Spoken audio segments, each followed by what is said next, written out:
So, I mean, really, there's no agenda other than you got all these technical experts here.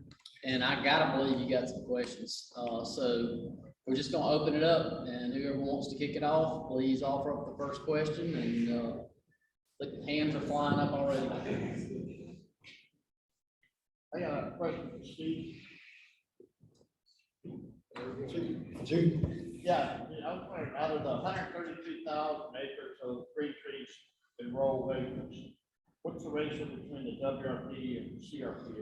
I don't know that ratio between the two, but I would say that 604 concepts, probably about 30,000 of the acre. 100,000 is in that existing planning stuff. And I don't know the breakdown between CRP and WRP. I really don't know that. But I figured 100,000 acres, that was, we signed up with the no additionality is the right word. We just signed up. And, you know, I'm a believer in myself.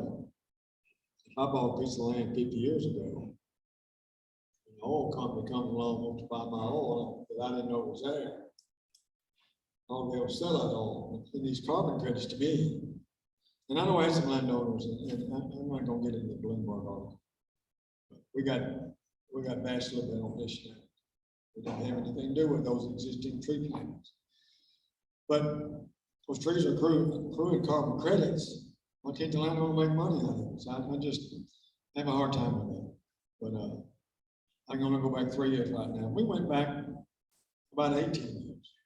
When I went back to 1998, and we quit doing that several years ago. And all that carbon's registered and verified through the ACR. So I just got one follow-up. So on the CRP, have you ever had a reversal due to non-extension of a contract? well, I didn't get real deep into what we do, but we have stratums where it's based off age or the height of the trees. We're going stratum 0 if they're an 18-inch tree. Stratum 1 might be 15 years old or 12 years old. Stratum 2. We pull our landowners to a stratum. So to answer your question, yes. I know of 2 that have been inherited when their parents died. One's in Arkansas, one's in Mississippi. And the children cleaned it up, put cattle in Arkansas. And the one in Mississippi was, he maintained most of his acres when he re-upped CRP, but there was a sandy 40-acre block that he cleaned up with roadblocks back on. But in that pool, it wasn't that big of a reversal because we pull out of it in a batch. That's why we can sign up somebody 10 acres and somebody 2,000 acres. You can't register 10 acres to carbon. It just costs too much. But you write off, then you left on. And we move carbon electronically. If we sell 400,000 tons, they charge us by the ton. Zip it over here. So it's expensive. It's expensive than what we spend on it. And I didn't get real deep in that contract. There's a couple of surcharges in it, but I didn't get too deep into it. But we don't have to land on for any money up front. That's my sales pitch, the upfront word. But then I have to explain to them that when we split their carbon, before we send them a check, there's a dollar surcharge per ton comes out of it. We have to offset some of that registration and verification fee. And the third party guys that come down here, they don't do that in a month, guys. It takes them 9 months to go through that verification. They check every map, every contract. I have to prove origin when the trees are planted. If it was 10 years old, if it was trees, it has to be out of tree cover for 10 years for me to sign it up. And, they check every document we have, every map we have. So they bill us for 9 months. You use the same PGP for every verification? No, so they send us a verifier for 3 years, and they make us change. So we can't buy them off, I guess. So in this world, we live in. Question for Lucas. Lucas, if you, in 1 year contract, tornadoes, after that, wipes out the stand, how does that work out? Let's say, do they get their payment, say, in the fall, let's say you had a tornado in the spring? They repay that payment? Sorry, I'm having trouble hearing the question. I could probably answer. I Bruce, yeah. reiterate the question a little bit if you The would. question is, on a 1-year contract, and then there's a natural disaster, and the trees aren't there. The way I understand NCX work is satellite imagery analysis tells how much is there. The year later, they do new imagery to tell if the trees are there. If the trees are not there, you're not gonna get paid. If the trees are not there because of a natural disaster, or a tornado, river meandering, it's forgiven. There's not a penalty for it because it's beyond your control. If the trees are not there because you cut the trees, or cut some of the trees, there's a $2 loss for every dollar of carbon that's not there. They dock you, so to speak. And then, in an informal sense, if all the trees are gone, you're not going to want to do business because you didn't come through with your contract. They're not going to do business with you anymore. Fairly reasonable stance. Did I answer that close enough, Lucas? Yeah. Yeah, you hit the nail pretty close to the head there. If, like you said, if there's a natural disaster, you're just not going to get paid for those credits. And that's about it. Our penalties for harvesting timber while you're enrolling a contract are fairly loose too. So if you say you enrolled 400 credits and then you went in and you clear cut your whole woods, you wouldn't get paid for that either, and then you could be subject to some payment penalties, and then we may even ban you from the program for a period of time. So, but not that you'd have any trees left to enroll anyways. So. Questions? There's another hand. Lucas, I got a question for Lucas. So you said when you enroll a piece of property into NCX with carbon, it has to, the entire, whether it's an LLC or whatever entity owns that, if there is a multiple. Don't have to hold, just point. If there's a multiple parcel piece that's owned by one entity, I mean, how do y'all deal with parts that are forested that could be enrolled for carbon credits and the pieces that aren't forested whatsoever? How do y'all deal with ownership differences? Yeah, so we even if it isn't forested, we require that you enroll it. And then when we run through our analysis to formulate that eligibility report, the acres that aren't in forest are simply listed as ineligible acres. Does that answer your question? Yes. Is there any sort of, I guess, restrictions on the lands that are technically within the ownership, but not under any carbon stuff? There's no restrictions on those lands that aren't forested, correct? No. That's it. Thank you.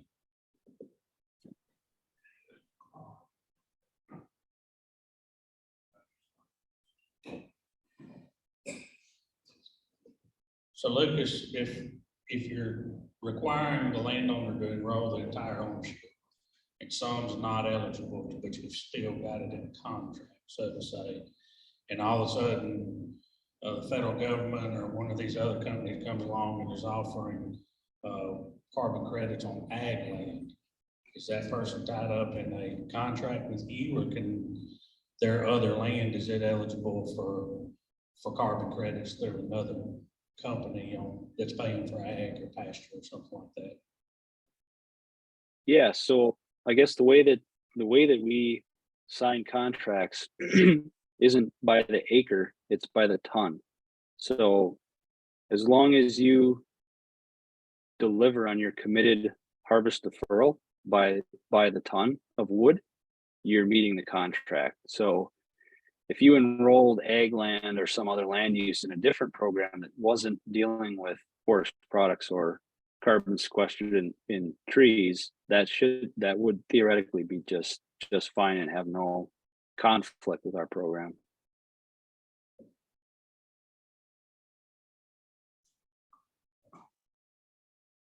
Can you buy carbon on the open market, like you can buy a commodity, or can you trade it as a private individual, like a stock?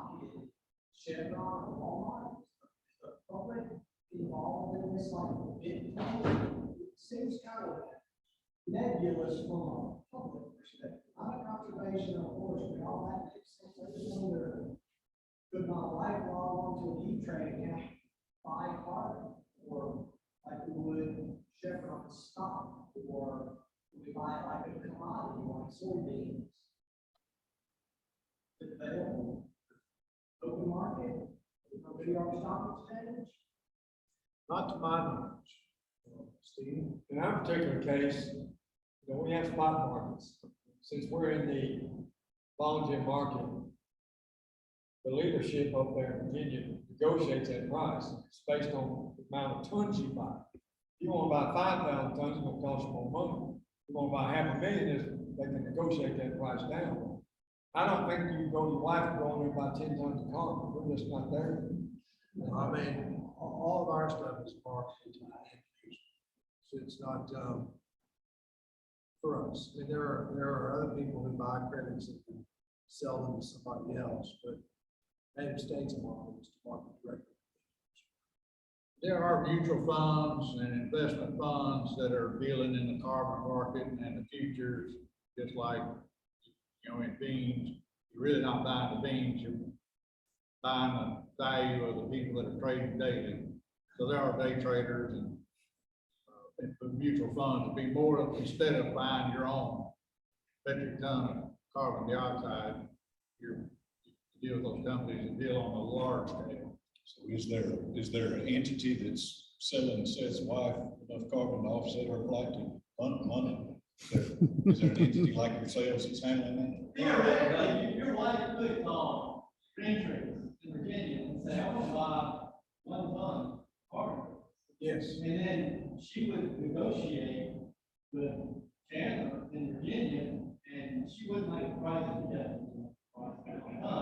but theoretically, she could do it, and then she would be buying a registered ton that we have registered ACR. She would get that number, and it would be, yes, it could be attributed to her. Nobody does that, but theoretically, you do that. Because they said the market's down, right? They're saying the stock market's Well, down. the futures are down. Yeah, people could start playing in the market, over the percent. That's what we saw in Bitcoin.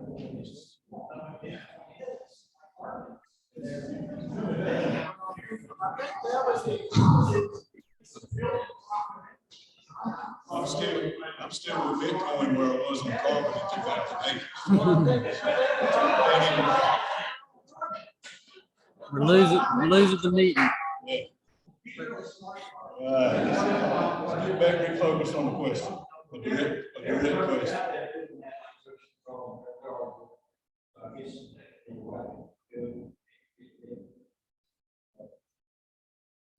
Wasn't that the purpose of the Chicago Climate Exchange, to have it registered as a commodity on there that people could track? And then that kind of went away. Maybe you could have done that through them. I don't know enough about that program. I think that's how it's supposed to work, but it's not how it works. You have a question? Yeah, so for green trees, did you say there was a certain time frame that, some land needed to be in CRP, WRP to qualify or be? Well, if, you know, in the past, I signed up for stuff that was 18 years old. Now I can only sign up for stuff that's 3 years old. But to your question, it does not have to be in CRP. I've got to prove, if you want to go out and plant 20 acres of trees on your property, I've got to prove you planted in 2023. I've got to prove that the year those trees are planted. My contract is based off on the origin of that tree plant. I've got to know that. But it doesn't have to be in CRP. In 15 years, if some of these CRP contracts don't re-up, I can still extend that contract another 15 years for these landowners. It does not have to be in the government program. So if it's been in there for more than 3 years, kind of like us. You might need to go to NCX because, I mean, I don't know what, to be honest with NCX, can they sign up 3-year-old trees? No, not just working. It's got merchantable, so, you know, we're in the process of trying to write a new project, Green Trees is, where I can start going back and moving some of these older tracks, because I get calls every day. I'm talking about every day that I got 12-year-old CRP, I got 20-year-old CRP, I got 25-year-old WRP. And I can't do anything with them today. But I think we will be in the future. But there's 100% soybean bill, we'll take out service. If you want to do that, call me, because I'll pay for your planting. If it's not in a program, I'll pay up to $500. I'll plant it myself. We'll pay for the plant and do it right. Whether we do cottonwood, do sweet gum, or do 453 hardwoods, we'll work with it. So We just have to tree plant. That's a question I have. You're addressing one, when you say you'll pay up to $500 an acre, you're saying you'll pay the landowner a entry. Are you paying $500 to plant trees? Plant his trees. That's what I was wondering when He's you gonna said sign a that. Contract, but I'll spend $500 to establish the planting. You know, give him $500. We're gonna do the planting. We'll do the rip spray, turn some trees. Yeah, I'm just clarifying. Which is the about, point. it may be more than $500 this year with labor and fuel. I ain't even got that far on pricing. And so my other question for actually both of y'all, because NCX is already annual. But I can't understand when y'all are describing your payments to the landowners, are you paying them, you know, you gave an example of something where you'd pay 10, then 20, then 40 on year breaks. So are you paying them every year that amount of money? 20, 30, 40, yes. 25 years, 30 the second 5 years, 40 the third 5 years. That's Every like year. CRP payment. October 1, we're gonna send you a check. Every Or year? you check the box and gamble, the market's gonna go to $80 a ton. You know, or you got an option in that contract. To wait, yeah. But it is like a CRP payment if you choose that option. And then the year 16, and in our contract, you got to check a box whether you're gonna thin, or you're gonna go in the 50-50 market. And I'm telling everybody, just go in the 50-50 market. And y'all's system is the same way. It's similar. It really kind of depends on what program they're enrolled in, but there is the opportunity for an annual payment. And for the most part, they're doing no trees. We're working with established forests most often. And so a lot of the credits associated with that front end load, because the forest has already spent time growing that amount. So we would see significantly higher payments in the first couple of years, depending on how big the property is, how we model the baselines. It's a big property, we can't justify harvesting it 1 year, we have to harvest it 2 years.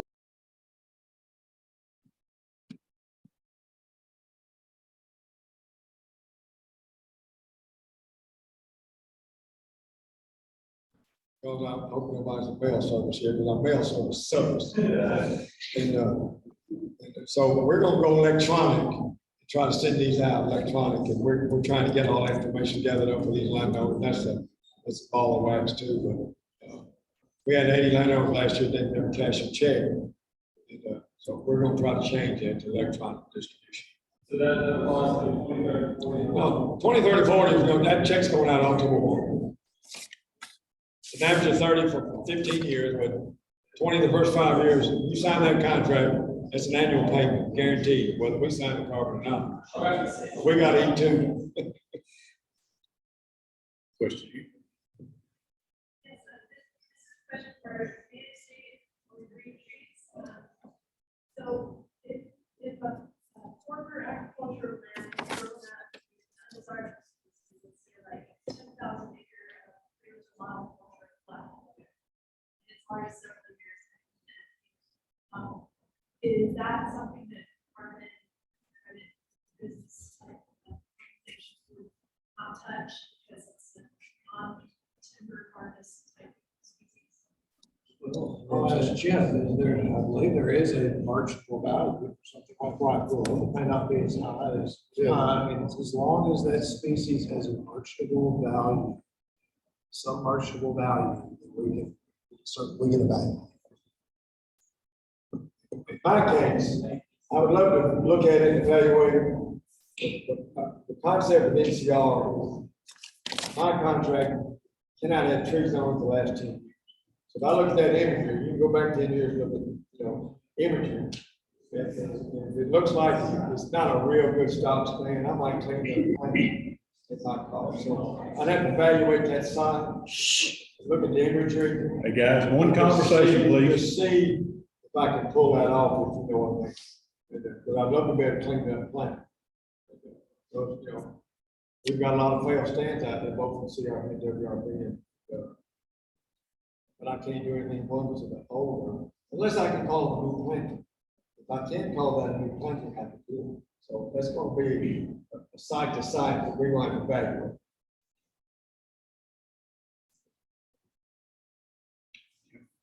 I got a question for Lucas. I don't know if you can hear me. Can you hear me, Lucas? I think you can now with that mic pointed at you. Pointing at you. Yeah, go ahead, go Yeah, ahead. I can hear you. All right. Well, hey, I understand that Vera has kind of gone through a review process on the 10-year accounting and it's kind of suspended that for a period of time. What's the impact of that and what are your thoughts about, projecting into the future? Is that an obstacle for NCX right now? Yeah, so I guess for those of you that aren't familiar with where we're at in the certification process, Vera, we had been waiting on Vera for our certification of our methodology for almost a year, and then recently they made an announcement that they were not willing to make a decision at this time on ton-year accounting, which is very essential to our program. So that was pretty disappointing to us.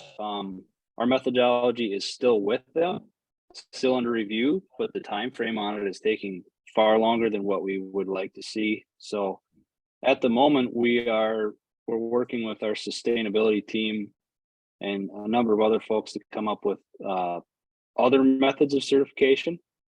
What those are going to look like fully, I don't know yet, but we're working on it, and hopefully we can come up with a solution and have some sort of third-party verification certification soon. So do y'all sell to multiple, though I'm assuming you sell to many registries besides Vera?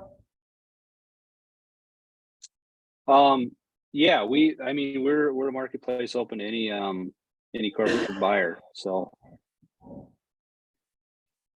Here's a third-party verifier. They're Oh, not a okay. registry, they're not a party. Okay, I thought they were registered. Yeah. Okay. So technically, does that have a huge impact on that one verifier? Does that have a major effect on y'all's ability to do business?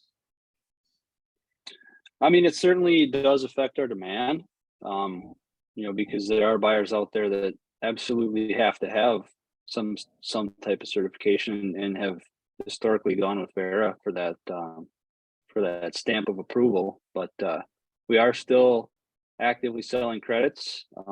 We have some large buyers that are still on board with us, so we're moving forward.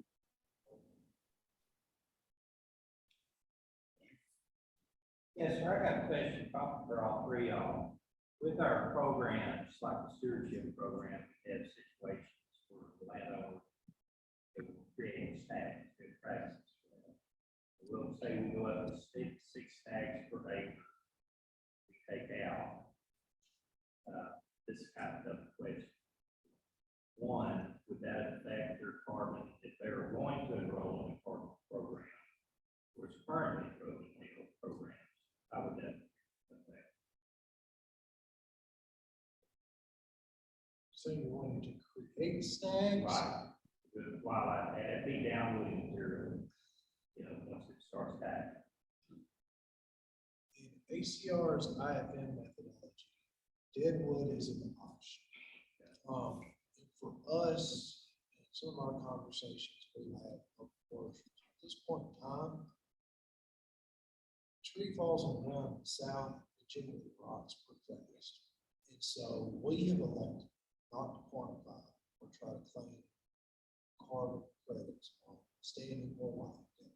So, now, but if you're taking a live tree and making it dead on purpose to create a stack, then that would represent the loss of carbon stand. But if it's, I think it's like 6 trees per acre, we have a lot of room for the benefits, things like inconsequential losses. My 90% inclination You're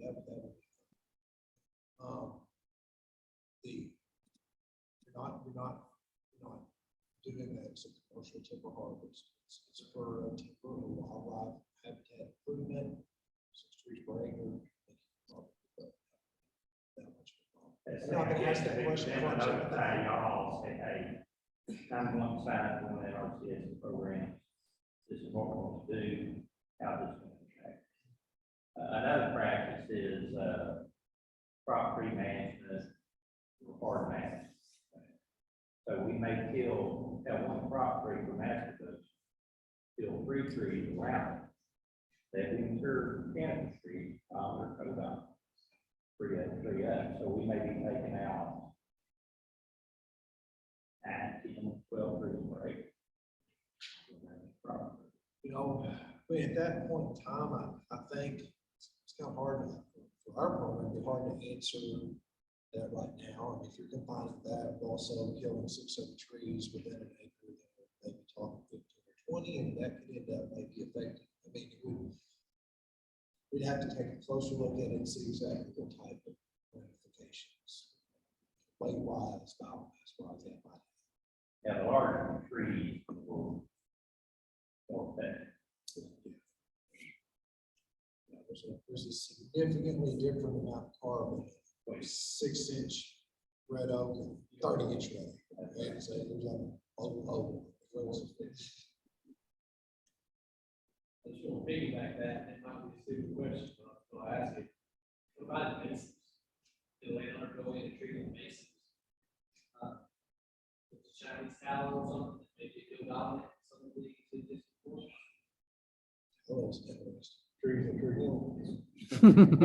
Green trees case, let's talk about WRP a minute.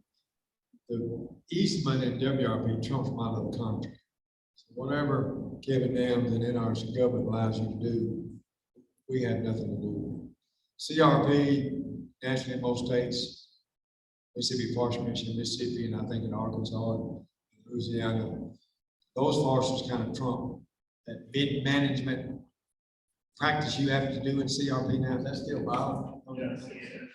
That's still viable. So in Arkansas, what they've done in Arkansas is they're just planting 4 rows of trees, skipping a row, and then 5th row they skip, they gonna go in that disc and plant wheat or something. They say that's that bid management practice. So Mississippi, we haven't got to the point where they even know what they're gonna do in bid management practice. They're gonna inject a couple of talent trees, or they don't have the personnel to go out to check it anymore. So I don't know, but most of my cases, somebody else is driving the bus. And, even the thinnings, you know, as a forester, I think those tracks need to be thin. If it's just, you know, I ran into a program the other day, and in 2019, $5-6 million in the FSA office. The first thinnings in CRP. Catch is, it's pre-commercial thinning. Can't sell the trees, you gotta put them on the ground. So I'm in the process, these people call me that I'm not on the contract. Steve, what do you think? I said, well, you wanna go in there and chip up in the 5th row? Well, wildlife habitat, that's a great idea.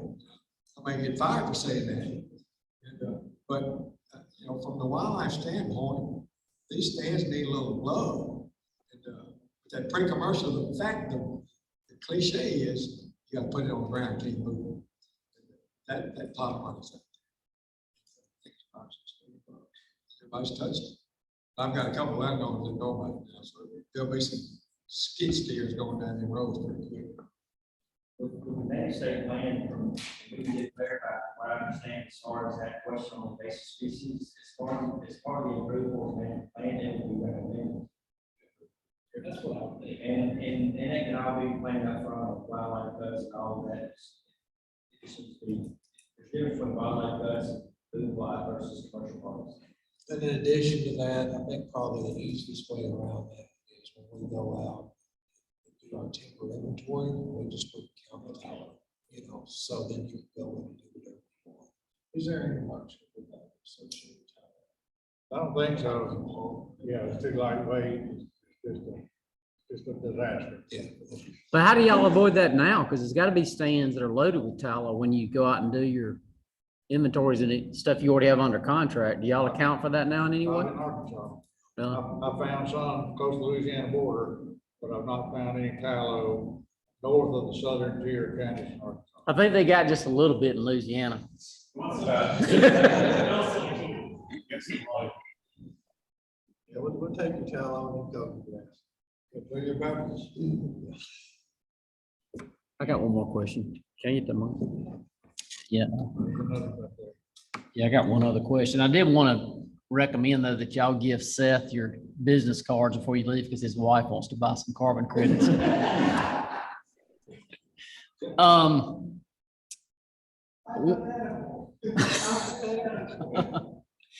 Sounded pretty serious to me, Seth. I know at least NCX, I think, definitely from what you're saying, Steve, that y'all are signing contracts with landowners in WRE. How do you get beyond additionality? I mean, it appears to, so objectively, you just assume, well, that's going into a program whose intent is to plant trees. How do you register carbon and consider that within the additionality question? Isn't that why they said it for 3 years? I mentioned the Bloomberg article. Everybody know about the Bloomberg article in here? No. Well, you know, Bloomberg wrote an article on carbon business in general. About 3 years ago, maybe 2 years ago. And he bashed the Nature Conservancy pretty hard. Second article was about green trees. It was about additionality. The project was written on additionality as training trees.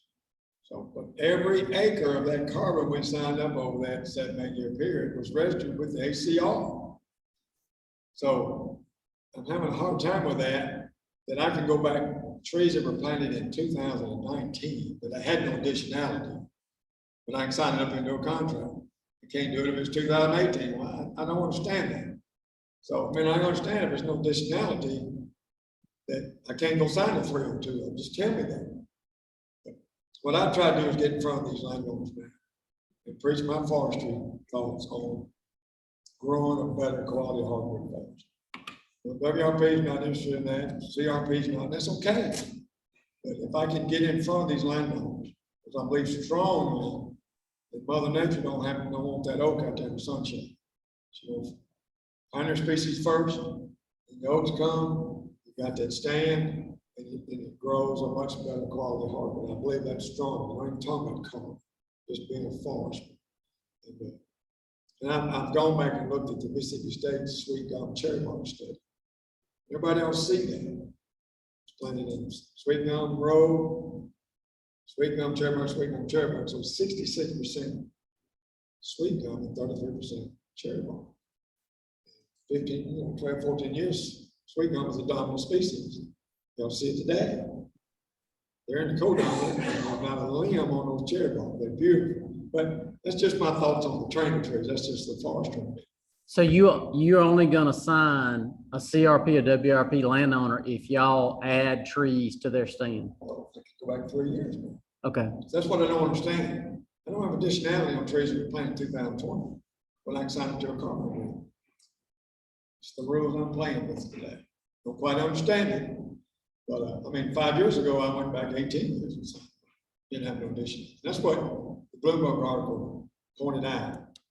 And it was after the carbon credit business in general. Got after the Nature Conservancy on the first article, plus on the second. And ACR kind of backed off for us signing that, except for 3 years. So I can go back 3 years today. And we may change that with a new project. We're working on that. What about y'all, Lucas? Are y'all doing any WRE? Since they don't know what that term stands for, probably not. What's WRE? Wetland reserve easements? No, I don't believe we allow those in into our program at the time. We vet those other programs pretty harshly, I guess. CRP, WRP, WRE, and generally exclude them from eligibility.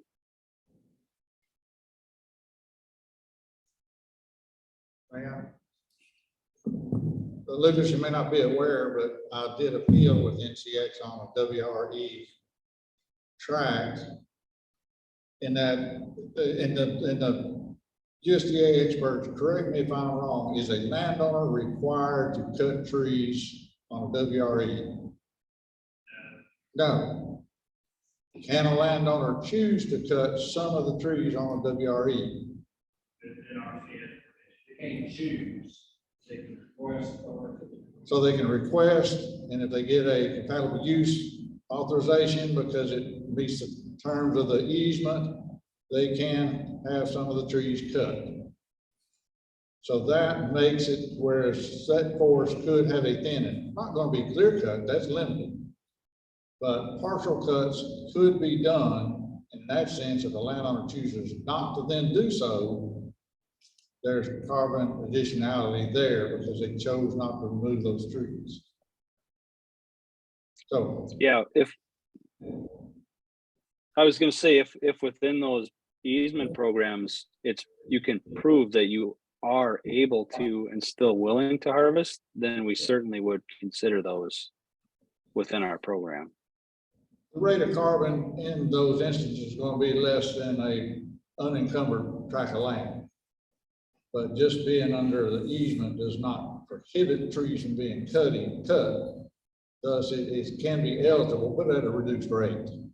There's no certainty that NRCS will grant that CUA. No, I got a compatible use authorization, said, well, here it is. These trees are going to be, could be cut. And that met the level needed to show that. So our WRE can have carbon credits, but there's some issues to be worked out to document how much it could be. So it doesn't keep it, but it makes it complicated. I think it is, if we start getting CUA requests, just so we can accept our credit, it won't be another day for It's pretty safe. That's pretty safe. Probably best for the research.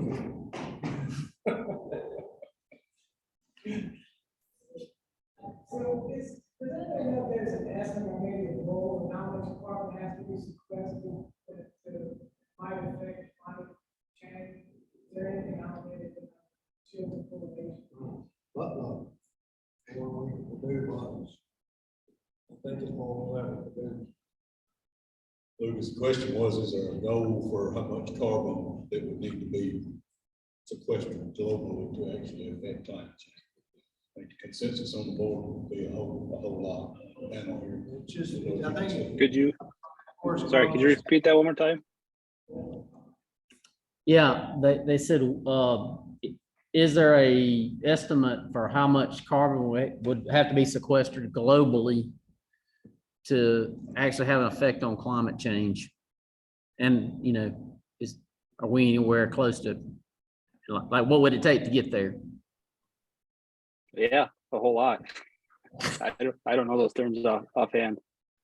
That seemed to be the consensus in the group, a whole lot. Forest carbon is just like more, just one more tool in our kit we can utilize. I mean, because, as there's lots of different resources and ways to generate, carbon credits, renewables, and capping off the wells. I mean, there's lots of different methodologies out there, lots of different ways to capture the limit, emitting greenhouse gases. This is just another tool. So I don't think forest carbon can do it all by itself. It's going to take a lot. And then that avoidance and minimization process will be huge moving forward as well. That comes to regulation, which people don't like, but maybe with this ESG, the social, environmental, social governance, folks will, we would put an extra scrubber on the stack, something like that, to help limit our emissions. We're getting close to winding down, and there'll be some time for networking after follow-up questions. Are there any other questions for the panel here before we break up? I have one quick question. This would be for the NCX guys.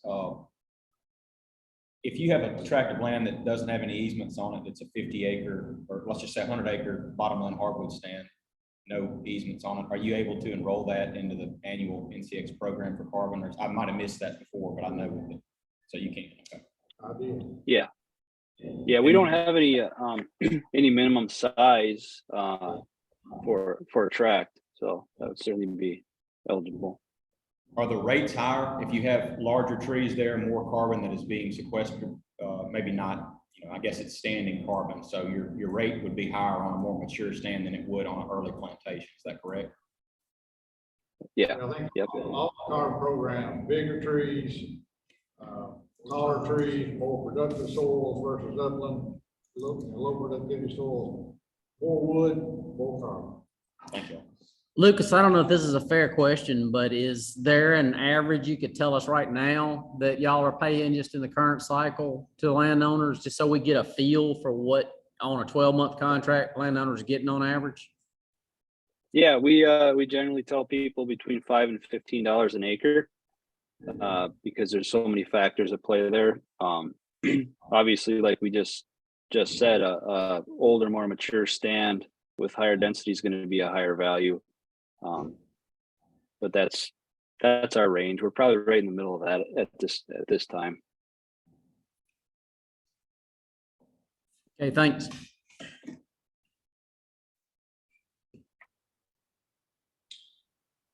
All right. Steve, you have any closing comments before? I do not, except to thank all of you and everybody that presented. Really good. Panel turned out great. So thanks so much and appreciate everybody's attendance.